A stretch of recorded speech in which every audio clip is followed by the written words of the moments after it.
What's up, everybody? Welcome to Optimus Fantasy Football. I, of course, am your host, Nate Polvogt, joined here by my Sunday co-host, Mr. Lou Brunson and Evan Sather over in Bears Country. We're here today, folks, because it's week 9 of fantasy football. It's time to get those lineups set. We've got about 2 hours before kickoff, so we're here to wade through all of the news, help you get those lineups set and right. Gentlemen, how are we doing this morning? Are we ready for some football? Always. Oh, yeah. Well, you don't look so ready. Listen, my Bills are playing Kansas City today. I am not looking forward to this matchup. This is the worst I've felt about this matchup in quite some time. Nothing about the Bills offense fills me with confidence, and our defense has been terrible all year outside of like the Andy Dalton Panthers, which is just, does that count? I say no. No. So I don't feel great about today. And like my silver lining is that if it really goes off the rails and all cattywampus, that Brandon Beane is the type of guy to look and take that big swing in a trade. Yeah. You know, if it's not Chris Olave, which I understand, Rashid Shaheed, I think is exactly what this offense is kind of lacking, and or some defensive help now that we're down 2 of our top 4 defensive tackles, including our best defensive player. So it's just, I'm already coping. Well, I wrote about this game in part in our Friday Vibes article, which you can find on optimusfantasy.com right now, is live on the site. This is a real big game for the Chiefs, right? They're 5-3, but you look at some of the teams they've beat. Like Baltimore's defense is pathetic. Woohoo! Congratulations, you beat Baltimore. You lost to Jacksonville, though. Congratulations! Like, so we don't know what this team is. No, we don't know what this team is. And here's my question: can they beat Buffalo? I don't know that they can beat Buffalo. I don't know that their defense is good enough to stop Buffalo's offense. I don't know that their offense is good enough at the end of the day to keep up with Buffalo's defense, especially, and I know this is going to sound weird, but sans Isiah Pacheco, that really does hurt their run game. As inefficient as he's been, that's one less option. Granted, it's been a lot of Patrick Mahomes, but again, I don't think he can do that against the Bills. And yes, Cinco de Manger over there on Twitch, Miss Carly, make sure you're following news.optimusfantasy.com on Blue Sky, guys. Up to the minute breaking news 24/7. I want to see some Brashard Smith today as well in Kansas City. Yeah, I've been talking about him all season. Oh, we've been talking about him since well before the season. Oh yeah, that's true. Draft. Right? A lot of opportunity here. Evan, when we're looking at this game, this Bills-Chiefs game, the over-under's the highest on the slate. Obviously, Vegas thinks this is going to be somewhat of a shootout. How do you think this one ends? Are we going to see a Kansas City team that looks like a team that could win the AFC? Or are we going to see a team that's 5-3 and should probably be closer to like 4-4? That's a really good question, because to tell you the truth, I hate to give this answer, but I don't know. This could go in a bunch of different directions depending on who feels like breaking out today. The Bills defense, for all I know, could be stuffing Kareem Hunt all day, which would be giving us more Brashard Smith. So there's that possibility. The secondary doesn't give me a lot of confidence with the Bills either, which, I mean, I don't know who's going to be stopping Rashee Rice today. Maybe even Travis Kelce, for all I know. But the Bills offense, then I don't see who on the Chiefs defense will be stopping Dalton Kincaid either. So this could go in a lot of different directions. I just don't know which one. I didn't even see the over-under for this game either. It looks like it's Chiefs are at -2.5 on ESPN. So it's looking like it's going to be a close game, and I think it will. I think it's going to be a close game, too. I think it's going to be a close, high-scoring game. Lou, I do think your Bills are going to win this one. I'm going to call it here. Bills beat the Chiefs. It's going to be 28-24 final score. That's how I feel about this game. Maybe partially because I really want the Chiefs to lose. I just wanted to toss this out here. Debo or Dobbs in full PPR, gentlemen. Evan, we'll start with you. Debo. Lou? Yeah, I'm going Debo. It's a good question, but it's, especially with McLaurin out, it's that offense has got to get going, and it's got to be Debo. Yep, it has to be Debo. We've got this one on Twitch as well, guys. Hey, Landy ONPS. Hey, guys, Drake London, or Josh Downs, with London being shadowed by Gonzo. It's Josh Downs for me. Is London even playing today? He was questionable leading into this. I don't think that it's... Yeah, he is returning, and as apparently wide receiver 2 against the Patriots. I don't think that's a big enough reason to be scared off, because he's still talented enough to get the... I mean, matching up against Christian Gonzalez isn't exactly going to be easy, but I don't see why you play Josh Downs, who has boom-bust potential, over a Drake London, who has proven to be the man. So I'm going Drake London here. Lou, you're the same? Yeah, it's still London. Like, Downs is that guy that, like I said, he's going to have his up weeks when he's the primary target, but really it's Pittman who's that guy week in and week out, and Downs is going to be the kind of Jayden Reed type where he's going to have a couple really good games, and you just don't know when they're going to come. As long as Penix is starting, which, he is, thanks to, again, Cinco de Manger there. She is fantastic. The Patriots also aren't the type to have Gonzalez shadow one player. He's going to roam around the field, play all these really elaborate coverage schemes, everything like that. So he's not going to just clamp down on one guy. What I worry about is that this is going to be a very one-sided game, and Atlanta's just going to get destroyed, and they're not going to have a lot of opportunity to score, which is going to hurt London a lot. And Michael Penix isn't good at getting the ball downfield. And we've seen London have these games that just stink in this offense. And I'm worried that this is one of those weeks, but I understand it. Drake London's a stud, right? You want to start him every week. This feels like a Downs game against Pittsburgh for me. That's all. All right, guys, we've got Adam 7380 on YouTube. Happy game day to you, sir. Start one here. Jackson Dart at home, good matchup for the 49ers, or Jayden Daniels at home coming off the injury, tough matchup versus Seattle, 5-point passing touchdowns. Am I overthinking this, Lou? I think you're thinking logically about it. I do have them in the same tier. I do have Daniels higher. People have started to figure out Jackson Dart a bit. If you blitz him, he runs. That's where he gets production. If you sit back, play coverage, rush 3-4 against him, he struggles. He doesn't read the field particularly well. He has accuracy issues beyond like the medium range, which was honestly in line with his entire scouting report coming in. Defensive coordinators are figuring this out. He's transitioning from that early rookie honeymoon phase into that next where people have tape on him. Teams challenge him more. And so now it's about how he bounces back from that, how he adjusts to that. And he's going to struggle a bit for the short term. And that's understandable and reasonable. So don't panic and start Daniels over him this week. Yep. Evan, are you in agreement here? I have Jayden Daniels at QB 11 and Jackson Dart at QB 12. They're really close in my rankings, and I think you have to go with the better talent in Jayden Daniels. I don't think Jackson Dart sucks by any means. Don't hear what I'm not saying. But against the 49ers defense that we don't necessarily know what we're going to get, I think Robert Saleh has done an amazing job with backup pieces on this 49ers defense, and I think they're going to be giving the Giants hell today, as much as Carly is not going to like me hearing me say that. So I think you have to go with the safer option in Jayden Daniels, who at least he's got Deebo Samuel to throw to, as well as Zach Ertz. Unfortunately, it's not going to be Scary Terry out there, but Cliff Kingsbury's going to find a way to make it work with the pieces he does have healthy out there. So, and Daniels has wheels, even though he's not 100% healthy. So I think you got to go Daniels as a safer option. So you guys ready for this? Yeah, I've got Jackson Dart 2 slots higher in my rankings this week because I think he is going to get it done against the San Francisco defense. They're banged up, and they've been getting it done, and it's not going to be pretty, but I think he's going to get a lot of groundwork. We're going to see a lot of that rushing upside. We're going to get a couple of rushing touchdowns out of Dart this week. But that said, for me, really at that point, it really is a toss-up between the two. And though I have Dart higher in my rankings, I would still probably lean Jayden Daniels in this situation just because...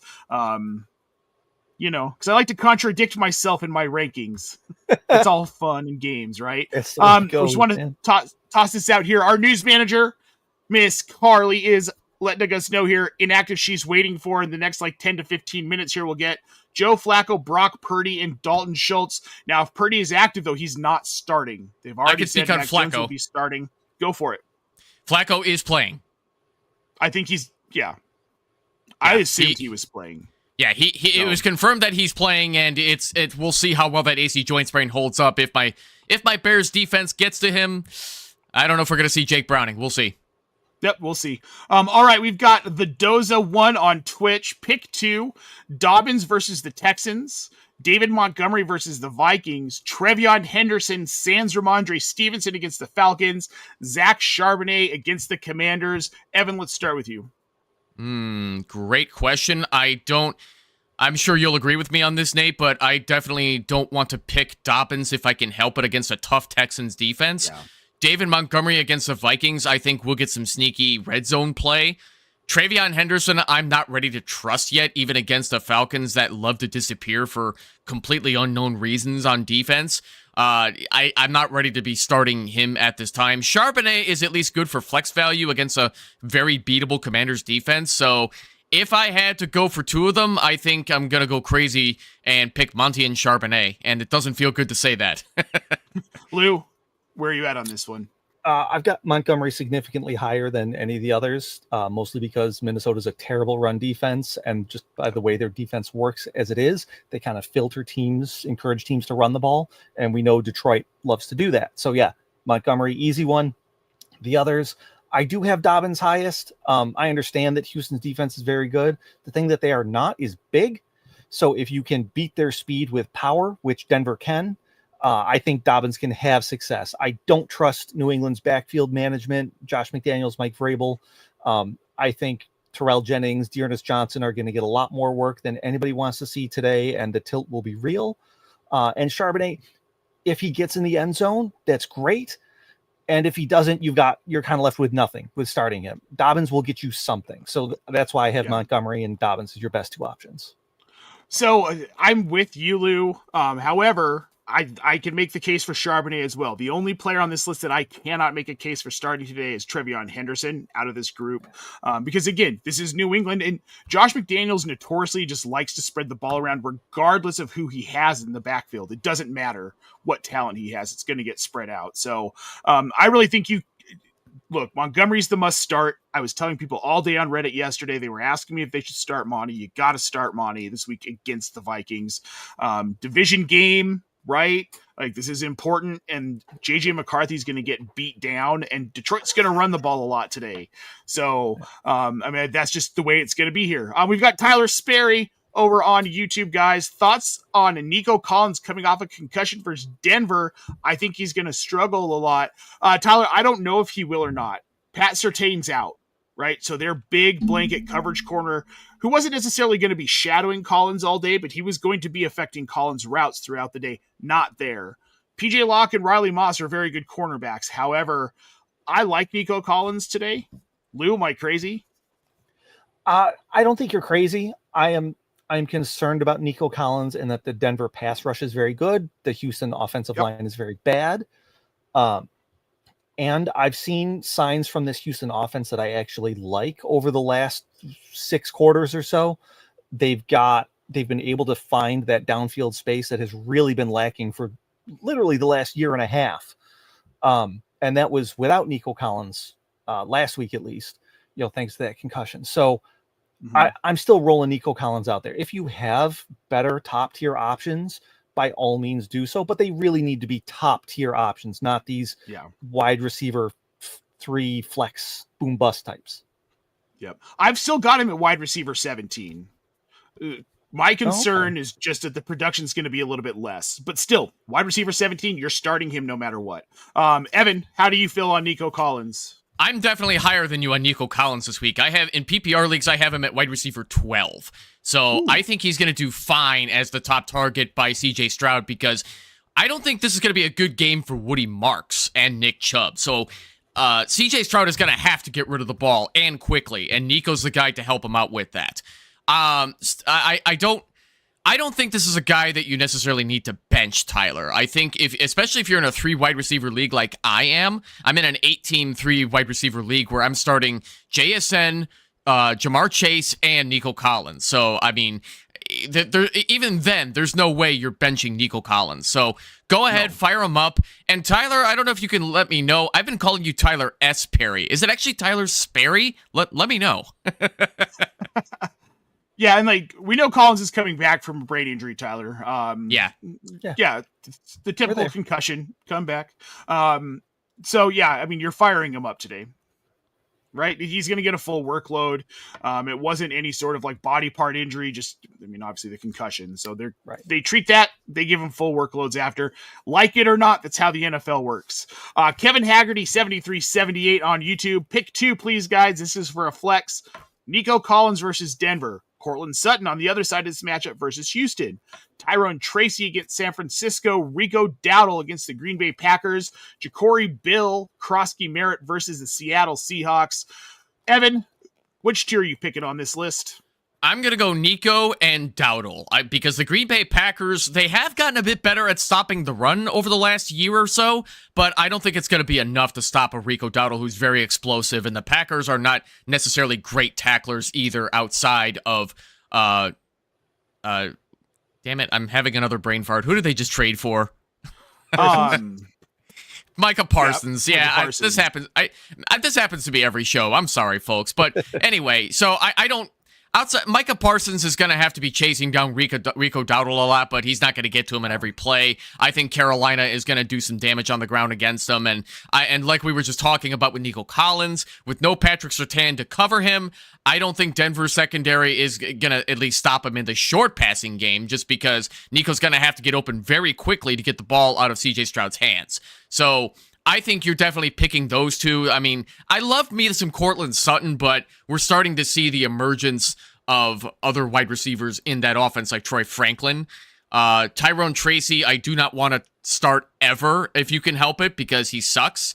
And JCM is in a frustrating running back by committee that got overhyped to the point it was pissing me off, but at least he's now coming back down to earth in what the Washington Commanders want to do running the football. And unfortunately, that's just the way it is. JCM is just a Brian Robinson replacement. So, sorry folks, can't start JCM safely. So yeah, in conclusion, Nico and Rico. Yep. I would... A little bit different. I'm going Rico Dowdle, but I've got Cortland Sutton one slot higher than Nico. So I would roll out Cortland Sutton, but you can go either way with this between those guys. But Tyrone Tracy and Ja'Cory Krosky Merritt are the two that I am absolutely not starting here. Lou, how about you? I'm actually going a little bit of a different way. Nico is my absolutely. You're starting him. I do have Sutton as my other. However, if you are worried about that passing matchup, which I understand, I have Tracy as my pivot. Simply because number one, I don't believe in Devin Singletary. Yes, he's going to get some work, but we've seen Tracy kind of do the thing a little bit before. And like we've been saying, the San Francisco defense is very banged up. Like this should be a game where the Giants can move the ball. It's not that I don't believe in Dowdle. I don't believe in Carolina right now, their offense, what their plan is. And I could see them getting behind early thanks to Green Bay's attacking defense and Young/Dalton's lack of ability to deal with it. And as much as I love, Bill Krosky Merritt there, Washington is playing shenanigans with their running back. So I can't in good conscience recommend them. So it's Nico and Sutton. And if you're nervous, pivot to Tracy. Yep. We want to talk this out here. It's Sperry, one word like Tyler Perry, but with an S before the P. All right. Good to know, Tyler. Thank you. Yep. I assumed I know a family with the last name Sperry, so I just kind of went with it here. All right, we're gonna pop this one out here now. Cortland Sutton or Tyrone Tracy this week? Cortland Sutton. Right, guys? Sutton across the board here. I kind of just walked through it, so. Yeah, you did. I want to pop this up here real quick from Carly Manger. Not urgent news, but Terry McLaurin quad is not expected to play week 10. There's a possibility he's held out through the week 12 bye. So as a fantasy manager, something important to note, if you need to pivot off of him, you might have to pivot off of him over the next couple of weeks here. We've got Juan Pena official 24 over on YouTube, guys. Who for my wide receiver 2 and 3 in flex spots? Here's who he's got. Deebo Samuel, Chimere Dike, Jordan Addison, Kayshon Boutte, Quentin Johnston. At running back, Zach Charbonnet, Bill Krosky Merritt, Trevion Henderson. Then he's got Zach Ertz at tight end. He's got Kittle as well. He's also got Devontae Adams, Josh Jacobs, Jonathan Taylor is his running back 1 and 2. That's a pretty loaded running back room. Like, wow. Congratulations Yeah. on that. Yeah, you're definitely going to be winning some here. Wide receiver 2 and 3. I'm going to go Debo and Kayshon Boutte. I think Quentin Johnston's out for me. His workload has been so affected by Gadsden. And then the emergence of Trey Harris, who does the exact same thing that Quentin Johnston does. I find that to be a problem. And then in the flex, I'm probably going to roll out Kittle. I think he's going to see some work against the Giants. I think he's good for a solid, probably double-digit fantasy point output today. Lou, how do you feel about this? Yeah, I'm pretty in line with you. JJ McCarthy really limits Addison's upside. I kind of have Addison and DK pretty much in the same range as kind of that. Yeah, they could hit a big play and a touchdown, and then you feel bad benching them, but they could also throw out 2 receptions for 15 yards, and they're both kind of equal odds of that. Samuel, he's going to see the volume. Boutte, he's going to see the volume. I was kind of between Charbonnet and Kittle, but I do agree. Kittle does make more sense. He's got that upside. Like, Lord, no, your starting lineup is fantastic outside of these. Those running backs can really, it allows you to take some swings that, otherwise you wouldn't. So, yeah, that's the way I roll as well. Yep. Evan, you on board? I'm having a difficult time deciding between Addison and Ertz, but I think you can't go wrong with either one of them because Ertz is definitely going to get his shares today, and Jordan Addison is too boom-bust to my liking, but they seem to really want to get the ball in his hands. But with J.J. McCarthy coming back, there's no guarantee that he's going to be ready for Jordan Addison. If anything, that's going to be better for T.J. Hawkinson. And Kayshon Boutte is getting a lot of good volume that I'm too afraid to trust because I'm worried that it's going to be hot right now and he's going to be another one of those wide receivers that you should have sold before your trade deadline, before he goes back to like 1 for 4 targets for like 15 yards. And Quentin Johnston still has bricks for hands, and I don't want to trust that either. Yeah. So, yeah, if you should already have Debo in there because he's a must start, but I think you can make a case to go double tight end between Ertz and Kittle. I mean, I don't necessarily hate that. So here's my thing, though, with Jordan Addison. And you're right. With J.J. McCarthy, I don't trust anything in that offense. He's an atrocious quarterback. Atrocious. For now. And Kayshon Boutte, I hear what you're saying about him, maybe losing some volume. We're afraid he's going to go back to 4 targets, 1 catch guy. Stephon Diggs doesn't have it in him to be that high volume guy. He's going to be a part of the offense, but Kayshon Boutte is going to continue to be a part of the offense. What he does with that volume, I don't know, but so far it's been good, and I would roll him out this week, especially this week. This is a great matchup for Boutte.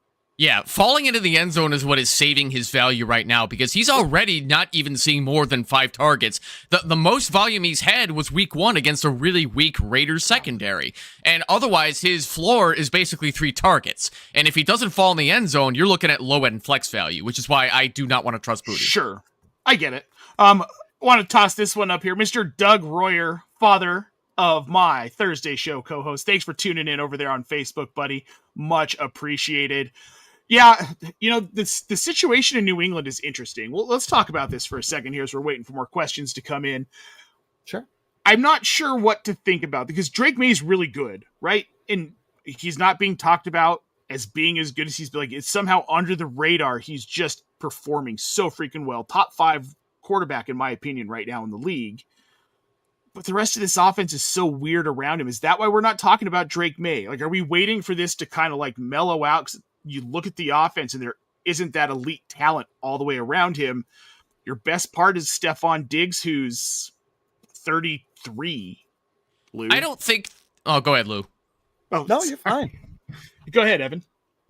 Oh, well, in that case, I don't think that's necessarily damning on Drake May in the fantasy football circle. I mean, maybe the regular NFL circle feels differently about Drake May, but fantasy football managers are not sad about the production that Drake May gives you, even without like a bona fide superstar on the level of like a Jamar Chase or a Justin Jefferson. Stephon Diggs, I wouldn't say is necessarily washed, but he's definitely not the same wide receiver that he was 10 years ago.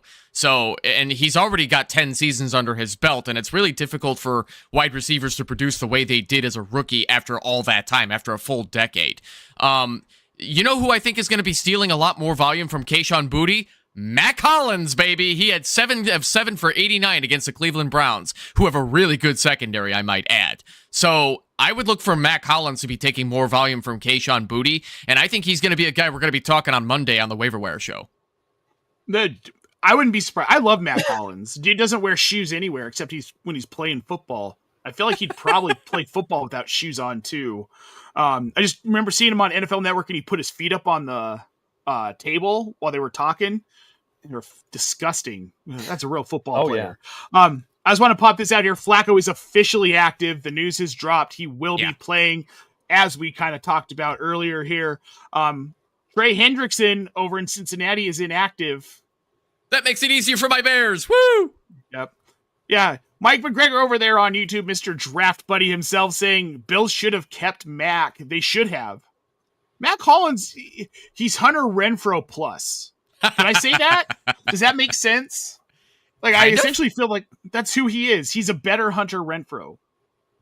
He's a bigger Hunter Renfrow, if you will. Like, he's really good on special teams. You know, he loved that gunner roll, everything like that. He's kind of Taysom Hill at wide receiver, and that he's going to do whatever you ask him to do on a football field. He does not care, and he's going to give everything he's got on every play. That's just who Mac Hollins is.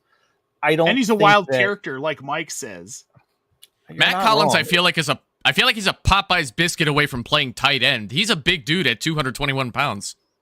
Yeah, he is. And if you've not seen his like life tips sort of stuff on either his like Instagram or YouTube Reels or whatever, whatever social media, that sort of thing, they're phenomenal. He's so good at like just keeping you on top of your shit, keeping you on top of your stuff. It's really great.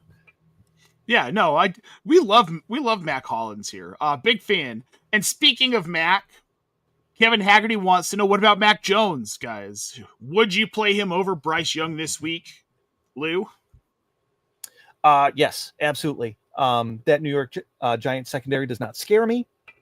The 49ers weapons are getting a little bit more healthy. Maybe healthy is the wrong word. A little less injured because nobody's healthy there. But yeah, it's so tough to believe in Bryce Young week to week. Like he's good in the good matchups and not so much in the not good matchups. And this is not a great matchup for him. No, it's not. I don't love it. But I don't love it. Evan, where are you at on this one? I have Mac Jones at QB 18 and Bryce Young at QB 27. I hate to do that to my man Bryce Young, but I hate playing this narrative of like, which Bryce Young are we going to get today, the good one or the bad one, but I cannot have enough faith in this Carolina offense to be stable enough. But at the same time, I think I could be wrong about putting him that far down because the Green Bay Packers are known to give near heart attacks to their fans with the way they've been playing football this year, keeping games way closer than they should. So I could see the Carolina Panthers getting a good offense going, like I was saying earlier, when Rico Dowdle's... Why am I saying his name wrong? Rico Dowdle. Thank you. Dowdle. Good Lord. Rico Dowdle, when he runs all over that Packers defense and they finally open up the pass, that's where I could see them keeping this game close. But regardless, I don't trust anything about this New York Giants defense. Tyler Nubin's not stopping anybody. I think they're without their star pass rusher too on the Giants. So that's going to make things easier for Mac. Yeah, no. Thibodeau's healthy. Brian Burns, but I'm pretty sure he's playing today. Okay. I mean, the thing with the Giants is they've got so many pass rushers, though. Like you said, top pass rusher. And I'm like, is that Thibodeau? Is that Burns? Is that Carter? Like they've got so many. And like Dexter Lawrence on top of that from the inside. Like their defensive line is gross. Yeah. I'm still going Mac Jones. I've got him at QB 19. I've got Bryce Young at QB 25 this week. So we got a little bit of a news dump, guys. So we're going to roll through some things. Dalton Schultz for the Texans is active. Here's big news. I mean, kind of. Brock Purdy is inactive. So he will not be available at all today. So yeah, you can go ahead and put him on IR again. Alex G495 over on YouTube wants to know, Good morning. Needs 3 in PPR. Stephon Diggs, Trevion Henderson, Wan'Dale Robinson, T. Higgins, Rico Dowdle. Leading the first 3, but not sure. I wouldn't play Henderson. I would go. I wouldn't play Henderson either. Yeah, I would go Diggs, Wandale, and Dowdle to be safe because now that we know that Joe Flacco is out there, he's not going to give Higgins a lot of volume. The Bears also are getting Tyreek Stevenson back this week, and if he shadows T. Higgins, he's not getting open. So it's gonna be the Jamar Chase show for predominant target dominant targets. So I think Diggs and Wandale and Dowdle is going to be your safest bets. I don't trust anything about Travion Henderson. I think it's Carly just pointed out the running backs that the Patriots are rolling out today. I think this is going to be a disgusting committee. So just because Henderson's leading it doesn't mean he's going to be good. No. And eventually Travion Henderson will be the leading back in this offense. This is how the Patriots work. They're taking it slow with the rookie. Yeah, that's just what it is. We tried to tell you this all off season. Lou, how are you feeling about this one? Are you going with Diggs, Dowdle?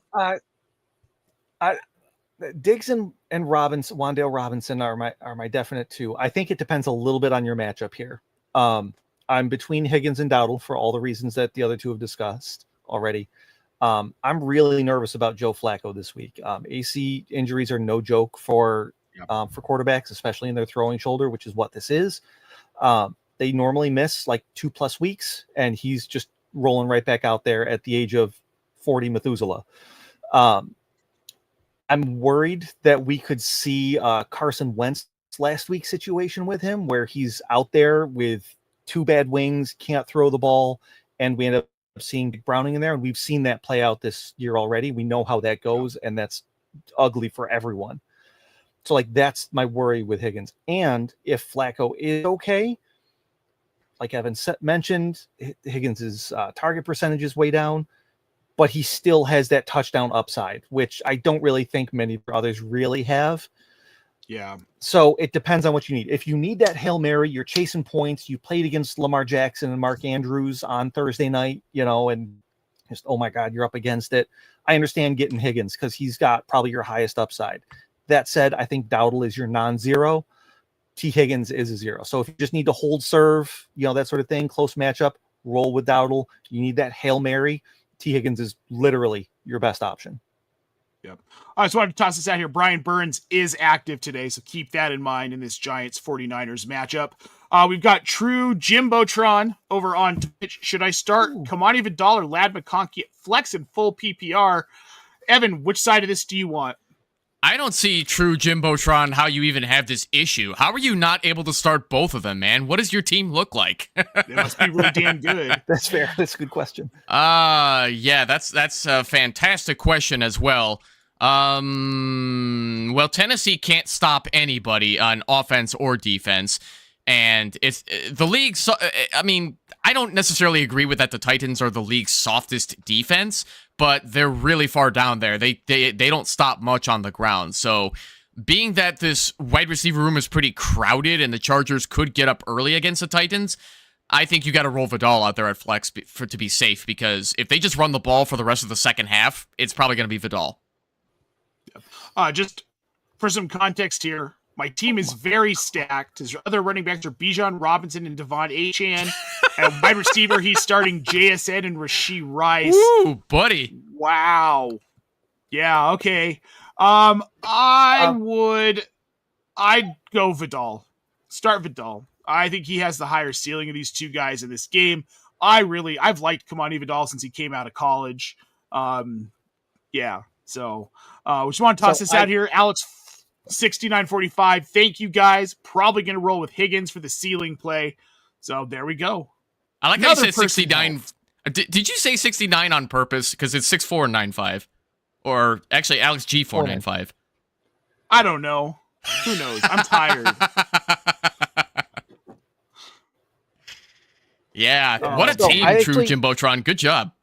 Yeah, right. I actually wanted to talk about the Chargers a little bit today because I know people are a little worried about game script and everything like that, and I understand, right? Because Tennessee's terrible, and as the Chargers showed us last week, they will run up the score on terrible against terrible teams, if they get in that, and they've got to get out to that lead to begin with. They start tied, they gotta do it, and they've shown all year that they are going to throw the heck out of the ball, Their pass rate over expectations very high. They will absolutely throw the ball a ton. So I'm not scared off a lad. That said, your team, oh my God, like we've said, well done, dude. Well done. Great job. Yeah, that's good drafting. Just because he's going to see some volume this week. His floor is probably about 10 points or so. So take it and run. Lad has the higher ceiling in my opinion, and there's just less risk with rolling out Vidal. And that's what this team needs. When your team is that good, you go with the less risk, and that's what Vidal is. You know what else doesn't scare me about the Titans? The Chargers starting guard Mekhi Becton is also not playing today, and I don't think that's going to matter. It doesn't matter. Not against Tennessee. Look, Kamani Vidal the last 3 games. So against Washington, he had 4 carries. It was nothing. He had 18 yards. Then against Miami, 18 for 124. He has 3 catches. He gets a receiving touchdown, excuse me. Minnesota last week, 23 carries for 117 and a rushing touchdown. He had another catch for 10. Those are bad defenses, but they don't hold a freaking candle to how bad Tennessee's is. I expect Vidal to be well north of 100 yards rushing. I think he sees 5 to 7 targets in the passing game. This is a big Vidal game. McConkey's going to get his too. He'll probably end up with a touchdown. That would not surprise me. I just think, for me, Vidal's ceiling's higher, and if you're looking for a boom in points, I'm going to go Vidal. Sure. I'm starting both this week, so I have no problem with it. Yep. Although if you're in a 10-team league with a team that this guy has, I mean, I can see why you have that difficult decision. I play in 10-team leagues, and my team doesn't even look that good in either league. Yep. I'm sorry, Jimbo. We'll stop it when they start being good. It's really all I can say. It's only slander if it's not true. I'm really sorry. I feel for you. It's a long road to get back to relevance. You guys deserve better. I lived through the damn Trevor Siemian, Mark Rippon, Jeff Driscoll years in Denver. I get it. It sucks. But you'll get back. Bills fan here. I know. I know. I promise. Yeah, and I got a Bears fan on the other side of me, so... I did want to touch upon some vague news about the Bears too. This morning, Jay Glazer on Fox said that the Bears are being aggressive at the trade deadline, but they're being really hush-hush about who they're trying to target, who they're trying to go after. But one thing I can say with almost certainty is that I would not expect them to trade for a running back. I know there's a lot of rumors about Tony Pollard going to the Bears, but the team has made it clear that they want to roll with DeAndre Swift rest of season, despite the groin injury keeping him out today. Once he's ready to come back, they will. They're very confident in Kyle Monangai. They just promoted Britton Brown from their practice squad, which I like seeing him in preseason, but I want to see how he does against NFL starters. I would be very surprised if the Bears trade for a running back. I think it's going to be for other positions. I could see that. So you think Breece Hall is out of the equation altogether? Pollard and Swift are kind of right here for me, but Hall is significantly better. So I feel like I could understand that, where trading for Pollard is why are you doing this? You already have a Pollard at home.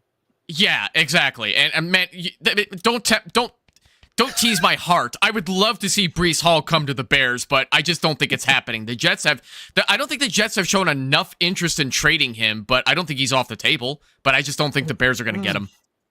I can't see the Jets moving Breece Hall. That's like a cornerstone piece. You bring in other parts to build around Hall. It's the Jets.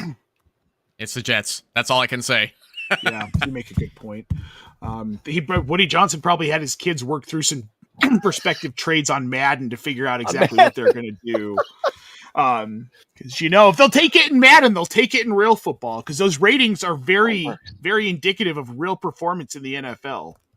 Yeah, it's not arcade-like at all. Why do you say that? It's realistic football, right? Right. Guys, I want to remind everyone who's tuned in right now, please make sure you like this video and subscribe to our channel here. We are live a ton all week, 6 shows to help you set your lineups, play DFS. And if we don't get to your questions here, or you've got a few more that creep up before the game, head over to Discord. The link is in the show description. We will be there answering your questions. Speaking of questions, we've got another one here. Always the Jags 904 on YouTube. Hey guys, Sorry. Jameson Williams or Jordan Addison half PPR. I've got Addison in right now, but QB scares me. Lou, are you pivoting to Jameson Williams over Jordan Addison here? I am, and it's because of Narrative Street. Like we've talked about this a few times, and the Lions are one of the teams that really, really leans into it. I think this is a JMO game. Like, we're seeing 2 long touchdowns, 24 points sort of thing. I don't have him that high in my rankings simply because I don't necessarily believe in him. But if you're talking between these two, give me the guy with the better quarterback, the squeaky wheel, and we know the Lions play into that. So yeah, let's go. Yeah. Yeah, I haven't loved what we've gotten out of Jameson Williams this year, but I think this could be a Jameson Williams game. How do you feel, Evan? I actually feel the opposite. I would still rather go Addison over JMO. I don't love either option, but always the Jags 904. Surely you've got better options on your bench, right? Do you really have to start one of those two? But if those are really your only options remaining, I think I'm going to go Addy over JMO. And the reason for that is because JJ McCarthy showed in week 1 that he does love chucking it deep. Jordan Addison is a deep threat wideout. I think he's going to see some volume that could be catchable and possibly end zone related against a tougher secondary that the Lions have. So but it's also very beatable too, and I just don't trust Jameson Williams because he's now in his, his 4th season? Yeah, he's in his 4th season, and he has not gotten better. So I'm very concerned about the overall outlook of Jameson Williams, and Isaac Tesla is starting to take some situational catches away from JMO. Yeah. So I think his time is showing. I think his window is starting to close as far as whether or not he's boom or bust. I think he's a bad first round pick for the Lions, but regardless, I'd still go Addison over JMO today. The only reason I would consider Addison is because we haven't seen Jordan Addison with JJ McCarthy yet, and maybe the addition of Addison makes a difference for McCarthy. I mean, and it could. I'm not willing to bet on it this week. I'd rather roll out Jameson Williams and pray for a long touchdown. All right, want to toss this one out here. Panthers have named Rico Dowdle official as the starter today over Chuba Hubbard. Can I say something on that? Yeah, go for it. This does not surprise me in the slightest. Chuba Hubbard was a third, I believe I can't remember if he was a 3rd or 4th round draft pick, but he was not drafted to be the guy. He was drafted as a complimentary piece to CMC. Then the Panthers traded CMC, and Chuba Hubbard just happened to be the best option they had, so they rolled with him. He was never designed to be their long-term starter. Anybody who believed otherwise, you're just not paying attention, man. They were looking for a better running back for years than Chuba Hubbard. And that was why they drafted Jonathan... what was his name? Jonathan... Brooks. Jonathan Brooks. They spent the 2nd round pick on Jonathan Brooks, whose career is in jeopardy at this point. They've been trying to replace Chuba Hubbard for years, and I think they're going to do it with a temporary option in Rico Dowdle. So that's why I've been recommending Rico Dowdle like crazy, because he's way more explosive than Chuba. Yep. Oh, he's infinitely more, and I'm not surprised by this. I don't think anybody is. I mean, Canales essentially alluded to it earlier in the week, where he basically said, Rico Dowdle's our starter. We're going to get Chuba work, but he's not the full-time guy anymore. It's just the way it is. We've got this one, Tron Force 8199 over on YouTube. I'm using the Rams defense this week, but also have the Texans defense to use in weeks 10 and 11 against the Jags and Titans. Should I drop one for a stash running back like Emmanuel Wilson, Bachel Tootin, or Blake Corum, or play defensive matchups? Lou, which way are you going on this? I'm leaning towards you play the defensive matchups if you are pretty much locked into a playoff spot. Like, we're starting to get to that point of the year where you need to start thinking about, do you have a realistic shot at the playoffs or not? Are you, like, where is your team as far as standings go? If you are trending in that direction, I don't feel the burning need to pick up one of these other options. Tootin, it's just, I don't think he's going to be the guy that people wanted him to be this year, and that's understandable. This team, Jacksonville's weird, man. Always Jags will tell you it's a weird team. It's okay. And Corum and Wilson, I like them individually, but they really aren't going to do much for your team outside of injuries to the starters. Whereas the defenses, the way you have them set up, obviously the Rams against New Orleans this week, and then the Texans going forward. These are highly talented defenses that match up well against their opponents and should benefit you. So I'd say stick with the defenses unless, it's one of those other factors, like, again, where you're chasing the playoff spot, that sort of thing, that it says, no, you need to put these other positions. Yeah, Evan, how do you feel? You said everything I would have said, Lou. Well, so Tyrone Force, I don't blame you for holding on to these two defenses because the Texans have been pretty solid at the DST slot all season long, and playing the Rams defense this week is absolutely perfect. Like, you definitely want to be starting them this week. But being that the only best, I hope these are not the best running backs on your waiver wire, like Emmanuel Wilson, Bashal Tutin, or Blake Corum, because there's no reason to be picking up any of them right now. They don't hold enough standalone value to make it worthwhile to roster, and you don't stash handcuff running backs just being like, oh, I bet one of these guys are going to get injured. I better pick up one of these guys just in case. No, that's not the way you do things because they don't have any value on the bench anyway, and you can't start them. I don't agree with holding two defenses, but like I said, I don't blame you because that Texans defense do have a lot of good playmakers.